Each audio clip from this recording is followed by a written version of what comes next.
Hi, it's Mr. Anderson, and in this podcast, I'm going to talk about this word right here. Ecological, well, it depends on where you live. Some people call it a niche. Some people call it a niche, and some people even call it a niche. And so I tend to call it a niche, but I think that's kind of an American thing, and so whatever we call it, it's derived from a French word which simply means nest. And so a good way to think about a niche is basically your role in an environment. And if we look right here, we see a couple of niches being exploited. And so we've got a rock here, and then we've got lichen that's growing on the rock. And so I can actually see 4 species here because lichen is not one species. It's actually a symbiotic relationship between an algae and a fungus, and they can't live by themselves. But I can see this green lichen, and then I also see this orange lichen growing right here. And they're both exploiting a different niche or a different job. And so one of the first scientists to come up with a good definition for a niche is this guy, George Hutchinson. I love his hair, and I've never been able to figure out what kind of an animal he's holding. It looks maybe like a cat or a monkey. But he defined it as an n-dimensional hypervolume, and so that seems like a crazy term. So what's he really talking about? Well, he's saying let's put on one side some biotic factor or abiotic factor. Let's say on this side we put sunlight, and on this side we put moisture. Well, this is just a 2-dimensional volume, and so basically, or area we would call that. And so let's say that you're an organism that likes a lot of light, so you could survive there, but you don't do well with moisture. Well, then this would be your niche right here. And so it would be this area. But he says there are so many different characteristics, both biotic and abiotic, so we could add temperature, food, predators, all those things. So if you think of each of those being a different dimension, then you would have this complex n-dimensional hypervolume, and it would be this shape that only a species can fill, and none of those species can overlap. So we're getting a little deep. Let me tell you what I'm talking about. So let's say we've got the orange lichen. And the orange lichen likes a lot of sunlight, doesn't do well without sunlight, but can't stand a huge amount of volume of moisture. And now if we look at the green lichen, well, the green lichen likes more moisture, but doesn't do well if we have a whole bunch of sunlight.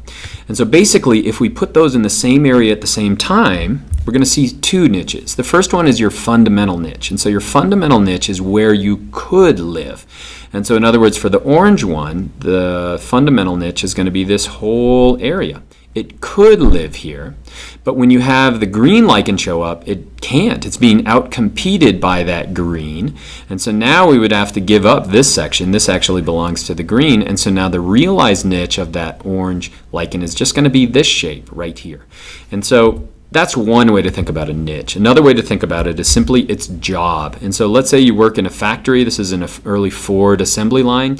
Basically, each of the workers in here have a specific job or a role within this factory. Likewise, in a coral reef, each of these corals is going to have a different role that they play within that ecosystem. And so they're constantly in competition with each other. And in fact, we have what's called the competitive exclusion principle. And that essentially means that you can never have 2 different species filling the same niche at the same time. A better way to say that is that complete competitors, in other words, 2 species that are in complete competitions, doesn't even exist. It's like a fairy tale. And so let me tell you a real story of how this actually plays out. And so this is a coyote, this is a fox, and then this is a gray wolf. And so we didn't have the gray wolf in Yellowstone Park for a long time. And so basically, when the gray wolf was gone, the coyote started to fill that role. And they started to have weird pack-like behavior, and they started to do really well, fill niches that were at one time filled by the gray wolf.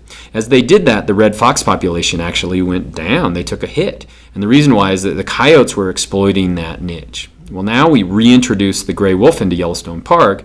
The gray wolf actually is killing coyotes by the thousands. And so when we introduced the wolf into Yellowstone Park, almost immediately 50% of the coyotes were gone. And that's because they were in competition for the same food source, the wolf and the coyote. And so the wolves would target them and kill them. And a pack of wolves against a coyote is no competition because coyotes kind of live this solitary life.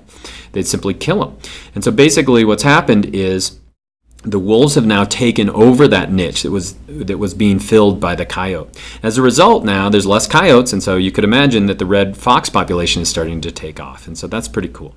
Right now, if you go to Yellowstone Park, we've seen selection, and so now we're seeing coyotes that are much larger than they used to be, and they tend to spend most of their time around the roads, so they get protection from humans. That's it. That's all I've got on the niche, and I hope that's helpful.